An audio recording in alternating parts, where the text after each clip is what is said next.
देश किसी को प्रेरणा देता है, लोगों की संबित और प्रियंका, एक सेकंड, दोनों का ऑडियो मुझे डाउन करना पड़ेगा। मुझे हनन मुल्ला साहब से ये कहना है। हनन मुल्ला साहब प्लीज मेरी बात सुनिए। हनन मुल्ला साहब प्लीज, मैं सिर्फ इतना कह रहा हूं, आप इतने सीनियर लीडर हैं, आप इतनी बार सांसद रह चुके हैं, प्लीज असंसदीय भाषा का इस्तेमाल मत करें। आप अपनी बात रखें, जो आपको कहना है कहें, किसी के लिए असंसदीय भाषा का इस्तेमाल मत करें। ये तो आप जानते हैं सर।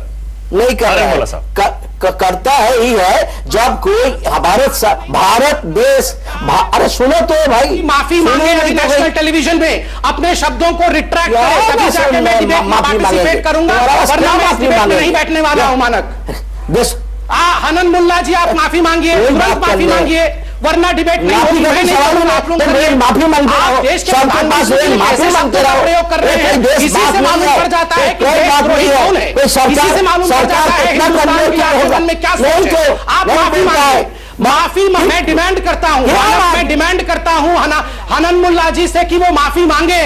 ये सीनियर लीडर है, ये किस प्रकार की भाषा का प्रयोग कर रहे हैं प्रधानमंत्री के लिए। और प्लीज मानक, ऐसे नेताओं को मत बुलाया करें, इन्हें ऑफिशियली माफी मांगना पड़ेगा। एक सेकंड, ऑफिशियली माफी मांगना पड़ेगा। एक सेकंड समय देखिए, सारी डिबेट हमारी डिरेल हो जाती है। हनन मुल्ला साहब मेरी बात सुनिए। हनन मुल्ला साहब भाषा का प्रयोग करेंगे तो डॉक्टर पात्रा, एक सेकंड मैं बात कर रहा हूँ, एक सेकंड संबित प्लीज, मैं बात कर रहा हूँ, बात तो करने दीजिए। एक सेकंड संबित पात्रा, एक सेकंड मैं बात कर रहा हूँ, एक सेकंड। हनन मुल्ला साहब, मैं फिर से आपसे रिक्वेस्ट कर रहा हूं सर, अपने शब्द वापस ले लीजिए, क्योंकि आप किसी के खिलाफ भी, मैं तो कह रहा हूं किसी के लिए भी ना, सांसद में और खासतौर से पीएम के लिए। हनन मुल्ला साहब इस तरह के शब्द का इस्तेमाल नहीं कर सकते। कहां थे आप जब मुझसे अभद्र भाषा का इस्तेमाल किया जा रहा था?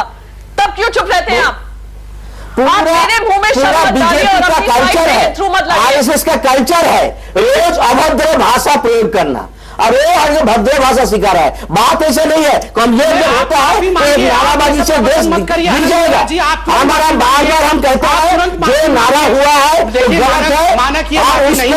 साझा देना चाहिए, हो जाएगा। कोई भी देश आपसे इतना निवेदन करता हूं, उन्होंने देश के प्रधानमंत्री के लिए ऐसे शब्दों का प्रयोग किया है, सीनियर लीडर हनन मुल्ला जी को माफी मांगनी पड़ेगी और वो शब्द रिट्रैक्ट करना पड़ेगा। डॉक्टर पात्रा, एक सेकंड, हनन मुल्ला साहब, असंसदीय भाषा जैसा आप कभी पार्लियामेंट में भी लोग इस्तेमाल करते हैं, तो होता यही है, तरीका यही होता है कि उसे एक्सपंज कर दिया जाता है। मैं सिर्फ ये कह रहा हूं क्योंकि नेशनल टेलीविजन है, असंसदीय भाषा का इस्तेमाल यहाँ एक्सपंज करने का नहीं है सर। आप अपने शब्द वापस लेना चाहते हैं, प्रधानमंत्री के लिए इस तरह के शब्द का इस्तेमाल नेशनल टीवी पे सर नहीं करना चाहिए। कमजोर बोलो, कमजोर सरकार, कमजोर सरकार है। हाँ, कमजोर चलेगा, कमजोर चलेगा।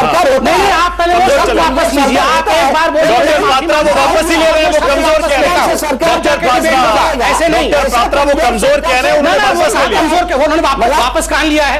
कहाँ पात्रा वो कह रहे हैं कमजोर सरकार बोल रहा हूँ, इसका मतलब वापस ले रहे हैं। एक बार इतने सीनियर लीडर है आपको संबित पात्रा, वो कह रहे हैं मैं कमजोर सरकार। उसका मतलब मैं क्यों समझूं? इतना घुमा के मतलब क्यों समझूं? ये सीनियर लीडर है, डॉक्टर पात्रा प्लीज हम डिबेट का देखिए। ये कहना है कि मैं मानक जी आप भी समझते हैं, सब लोग समझते हैं। डॉक्टर पात्रा कह रहे हैं मैं कमजोर शब्द का इस्तेमाल कर रहा हूं।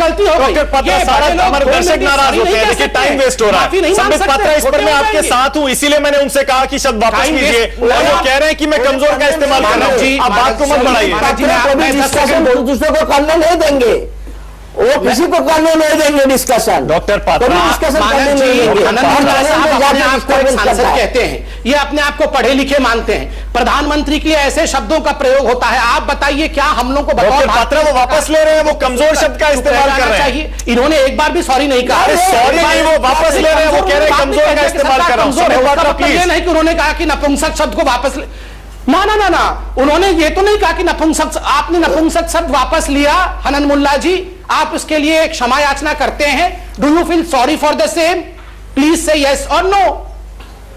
आप यस और नो में तो जवाब दे सकते हैं। हम बोल रहे हैं जो कोई कमजोर सरकार होने से ऐसे ही डरता है कि देश टुकड़ा टुकड़ा हो जाएगा। आपने जो बोला हनन मुल्ला साहब, किसी को बोला नपुंसक, किसी को डॉक्टर पात्रा नहीं लेते हैं, ये तो बोल दीजिए। डॉक्टर पात्रा, मुझे ब्रेक लेना पड़ेगा। देखिए हमारे दर्शकों का टाइम वेस्ट होता है, हम ऐसी छोटी छोटी बातों पे अटक जाते हैं। और में चले जाते हैं। संबित पात्रा एक सेकंड, नहीं ये छोटी बात नहीं है पॉइंट क्लियर। मानक ये छोटी बात नहीं, छोटी बात नहीं है, लेकिन जब वो शब्द अपना बदलने को तैयार हो गए, वो कह रहे हैं कि मैं दूसरे शब्द का इस्तेमाल कर रहा हूं। संबित पात्रा बदलने को बता देते हैं, वो दूसरे शब्द का इस्तेमाल कर रहे थे। दे दूंगा, फिर बोलूंगा अगली गाली दूसरी होगी, चलेगा।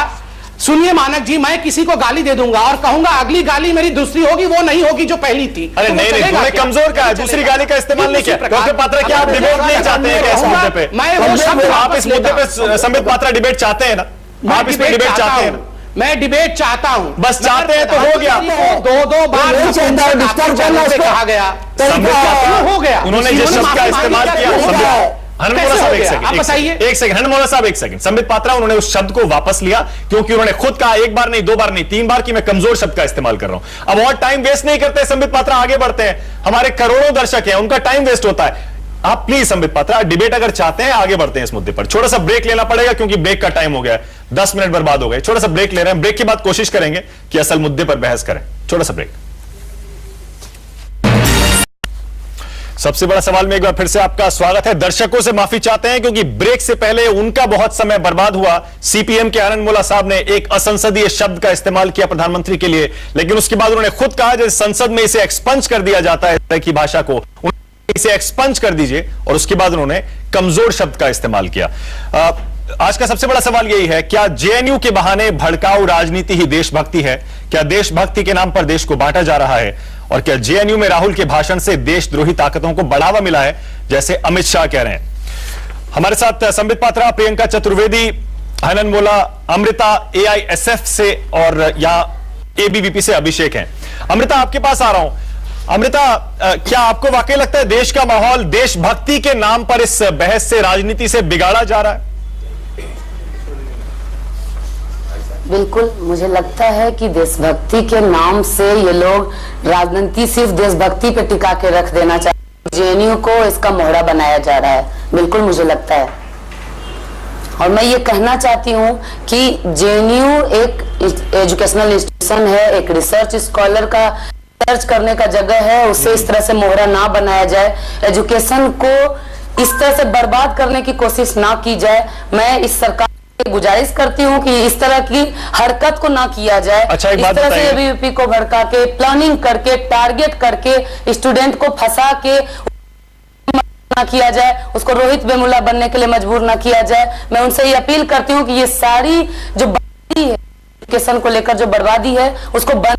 एक बात बताइए, मैं ये कहना चाहती हूँ कि इस पर राजनीति करना बंद कर। ठीक है, ठीक है। अच्छा, एक बात बताइए, पहले चलिए अभिषेक से पूछ लेता हूं। मैं आपके पास लौट रहा हूं। मैं अभिषेक एबीवीपी से हैं, आप साल से जेएनयू में पढ़ते हैं। कम है ना, बोलने का मौका कम देते हैं। नहीं, आ रहा हूं आपके पास। दरअसल बहुत सारे लोग होते हैं अमृता, सबको मौका देना होता है। आ रहा हूं आपके पास। इससे अभिषेक से भी एक कमेंट। टाइम बहुत खप गया है उधर। कोई नहीं। अभिषेक, जरा ये बताइए, ये 9 फरवरी 2013 को अफजल गुरु को फांसी पर लटकाया गया था सुप्रीम कोर्ट के आदेश के बाद।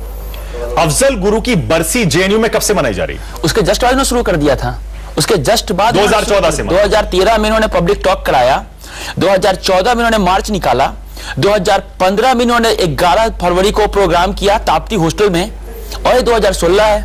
ये तो हर साल दर साल करते आ रहे हैं। और अमृता कुमारी, तो आप जो ये बोलना चाहती है तो इस बार क्यों ये सारा का सारा ये इतना बड़ा बवाल हो रहा है? हमने अपोजिशन उस साल भी किया, हम साल दर साल अपोजिशन करते आ रहे हैं और करते रहेंगे। उस साल जीटी भी नहीं आया था। जी हाँ, तो जीटीवी को बुलाया। आप कौन इस सब में शामिल होता है? आप तो जानते होंगे ना, हर साल कौन ऑर्गेनाइज करता है, और इसमें कौन शामिल होता है? बताइए ना, कौन बुलाया? जी, पब्लिक टॉक बुलाने में पहले एक ऑर्गेनाइजेशन के नाम पे बुलाया जाता था, इस बार 10 लोगों के नाम दिए गए। लेकिन अमृता जी, आपको पता होना चाहिए कि आईपीसी में, एक minute Amrita ji, let me speak. पहले बोल लेने दीजिए, फिर बोलिएगा। संविधान बोल दीजिए, सच्चाई बोलिए। लेकिन हाँ, मैं बोल रहा हूँ ना, आराम से रहिए ना। धारा 34 जानती है आईपीसी का, उसमें क्लियरली कहा गया है, बोलते जाइए सर। अगर आप एजुकेशन इंस्टीट्यूशन में हैं, हम भी रिसर्च कर रहे हैं। बोलिए। लेकिन अभिषेक, मैं आपसे सवाल पूछ रहा हूं, आप अमृता से बात मत करिए, आप मेरे सवाल का जवाब दीजिए। मैं आपसे ये पूछ रहा हूं, कौन कौन लोग हैं जो 4 साल से, आप ये कह रहे हैं 3 साल से, 14, 15, 16, कौन लोग हैं जो ये अफजल गुरु की बरसी मनाते हैं? कौन लोग हैं ये? डेमोक्रेटिक स्टूडेंट यूनियन के नाम से एक क्रोनी कह सकते हैं कि एक ऑर्गेनाइजेशन बनाया गया है, जो कि लेफ्ट पार्टीज का एक आउटफिट है, जो कि प्रोग्राम बुलाता है, और उसके ऑडियंस में लेफ्ट के हर एक ऑर्गेनाइजेशन के लोग बैठे हुए होते हैं। ऑडियंस में होते हैं और वो पार्टिसिपेट नहीं कर रहे होते नारेबाजी में और इवेंट में। Let me clarify. और इसके बाद जब वो लोग बाहर निकलते हैं और जब अंदर जाते हैं, जब नारे लगाए जाते हैं, हमारे जीवन में जो परंपरा चली, वो नारे हर एक ऑर्गेनाइजेशन के लोग साथ मिलकर लगाते हैं। कौन कौन से नारे लगाते हैं? ठीक है, आपके नारे लगते हैं अफजल दिखाइएगा अफजल आप दिखा सकते हैं। बोलिए, अफजल तेरे आप दिखा दीजिए एक सेकंड हम ये बोलते हैं कि आप दिखा दीजिए। अफजल तेरे सपनों को हाँ हम मंजिल तक पहुंचाएंगे। हाँ, आप बताइए कौन से सपने आगे बढ़ाइए और बताइए। भारत तेरे टुकड़े अभिषेक, होंगे इंशाअल्लाह इंशाअल्लाह। और वीडियो सामने है, वीडियो चलाया जा रहा है, सुन लीजिए अमृता, आप वीडियो चलाया जा रहा है, ये चला रहे हैं, हम चला रहे हैं। आगे चलिए। ठीक है, कश्मीर की आजादी तक, भारत की बर्बादी तक आगे चलिए। जंग लड़ेंगे। आगे चलिए। पाकिस्तान जिंदाबाद, हिंदुस्तान मुर्दाबाद, भारत के टुकड़े होंगे, कश्मीर मांगे आजादी, नॉर्थ ईस्ट मांगे आजादी, केरल मांगे आजादी। ये 4 साल से हो रहा है आप कह रहे हैं? 14 से हो रहा है। 14, 15, 16, 9 तारीख को ही होता है, 9 फरवरी को ही होता है। इस बार 15 में इन्होंने 11 फरवरी को किया था ताप्ती हॉस्टल के बाहर। हाँ। और उसके तो तब क्यों नहीं ये वीडियो सामने आए थे? अब क्यों ये अचानक वीडियो सामने आ रही है? वीडियो इसलिए सामने इस बार आ गए हैं क्योंकि इस बार वहां पे मीडिया मौजूद थी। हाँ। पहले मीडिया मौजूद नहीं होती थी। ये वीडियो मीडिया के नहीं मौजूद थी, है, मोबाइल कैमरे से लिए गए। जो मोबाइल कैमरे से जो वीडियो लिए गए हैं, वो वीडियो पहले भी यूनिवर्सिटी प्रशासन को दिए जाते थे कि ऐसे वीडियोज हुए हैं। इस बार क्योंकि अच्छा, मैं आपसे सीधे पूछ लेता हूँ ना, मैं आपसे ये सवाल किस लिए